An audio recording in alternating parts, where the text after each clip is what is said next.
born in Auburn, Washington on August 27, 1955, to Bill and Doris Richardson.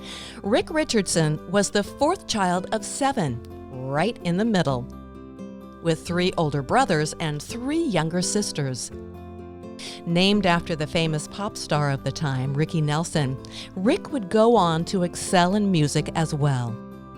Rick was an extremely talented and creative person, trying his hand at many different creative outlets. In high school, he drew a comic strip for the school paper.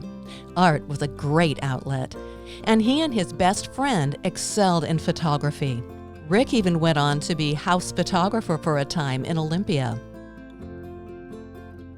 But music was his greatest outlet for creativity. Whether writing songs, performing concerts, or later using his musical talent in ministry. Rick met his wife Susan on the first day of Sukkot, the Feast of Tabernacles, in 1980. He saw her from the upper level of the Colosseum, and that was it.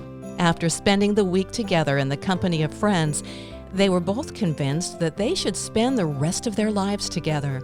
After proposing a month and a half later, the two were married on July 12, 1981, in a park in Auburn.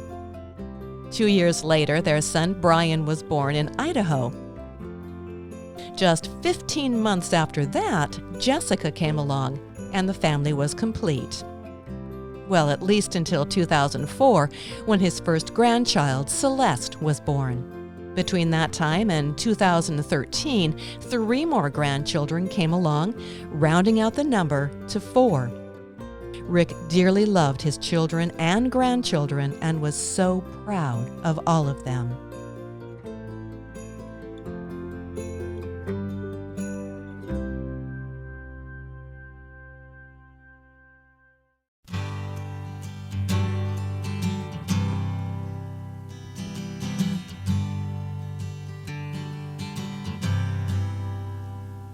There's a light shining out of the window of a house in which you used to live, and it's getting so cold as I drive away slow. Still I give a last look back again, and there's some pictures of you on the table, and another one there on the wall.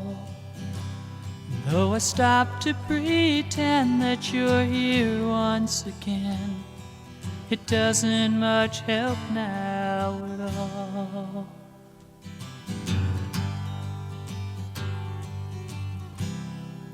And I wonder, when will I see you again, as I stay to wait for my ship coming in, and holding my dreams right on out till the end.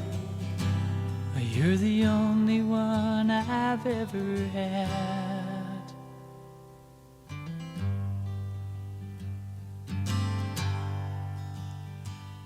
Well, I wonder if sometimes I'm crazy, and I'm wasting my whole life away, as I wait for my dreams. All too often it seems that I'm watching you slipping away, and the road stretches on out before me, and I hope this one leads you back home.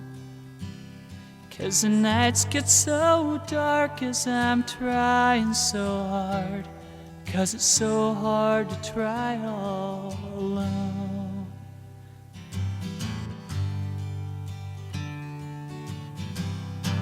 And I wonder, when will I see you again, as I stay to wait for my ship coming in, and holding my dreams right on out till the end.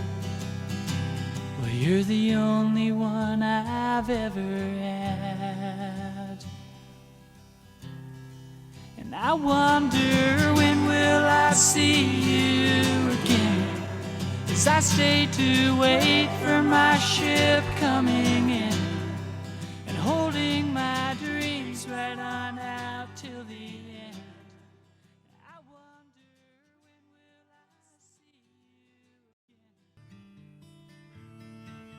Rick's presence was very often felt wherever he went by the expression of his many talents and his likable personality. People always remembered his smile, his passion for life, and his boundless energy to pursue his interests, his unstoppable drive and excellent work ethic, his incredible musical and artistic talents, a mind that was always processing the whys, the whats, and the hows, and his genuine love and kindness set him apart as a uniquely gifted and special person.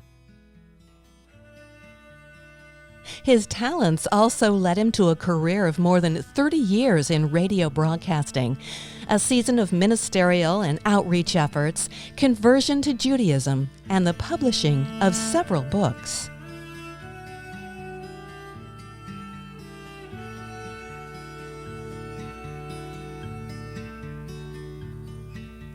Hearing about tomorrow, wondering how it ends. Will you find joy or sorrow? I guess that all depends on how much you're learning and what you pass on.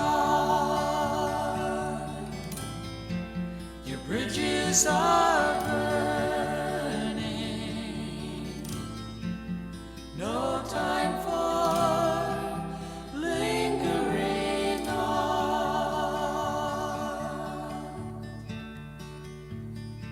It's not that you can't, you're not willing, for giving up your precious time. You can't stop to give to the children. You're too busy on your own climb, like sheep to the slaughter. You think you won't pay? Well, your sons and daughters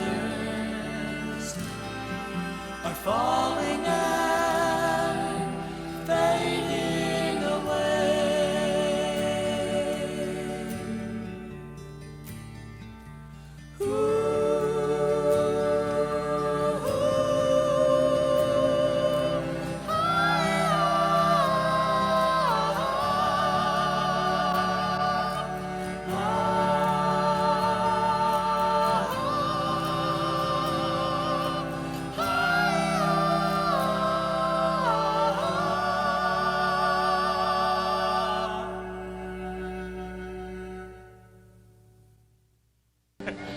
This is a Forrester Sister song called Don't You. Don't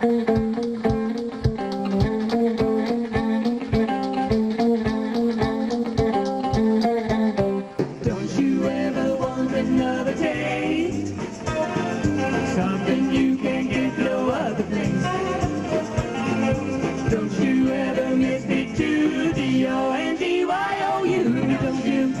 Don't you? Don't you, baby? Don't you? Don't you, baby, don't you, don't, D-O-N-T-Y-O-U, don't you, don't you. Rick lived in Auburn or neighboring communities in the Seattle-Tacoma area most of his life, just making a short detour to Idaho after marriage, but ultimately returning to the area where he was born and raised. Although he had been enamored with radio for many years and did a stint on air at the community college in Auburn, Rick began his radio career in Lewiston, Idaho, where he and his family had moved so he could continue his college education. The station, 101.5 CAT FM, also provided the opportunity to teach Susan to be a DJ, so he began what they jokingly called the Rick O'Brien School of Broadcasting. Together, Rick and Susan moved to the Seattle radio market, working at numerous stations both on the air and behind the scenes in support roles. Beginning in the early 90s, Rick was hired on as a fill-in person at 570 KVI, which was then an oldie station. Again, he made way for Susan to be hired on, and they both worked for Fisher Broadcasting, KVI, Como, and Star 101.5 for at least half of their 30-year broadcasting career. For a 10-year period, Rick produced Rabbi Daniel Lapin's radio show on Sundays on KVI, which also gave him the opportunity to ask questions about Judaism. Rick also worked at multiple other smaller stations in the Seattle market and sometimes overworked. He also spent more than a decade developing an online radio network, Israel Broadcast Network, as a way of bringing news of Israel and eventually from Israel to English-speaking people throughout the world. Sadly, with his death, this effort cannot be continued.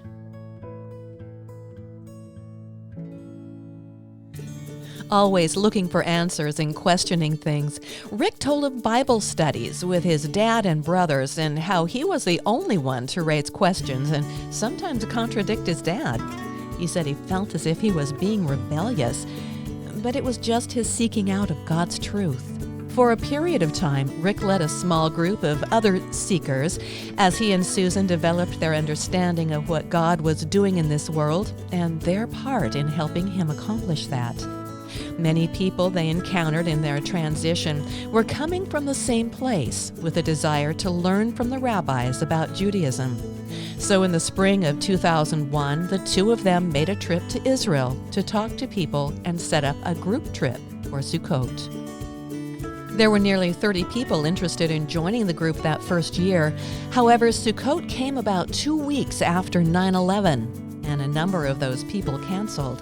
With planes grounded for about 2 weeks, almost up to the date of their flight, they didn't know if they would be able to travel.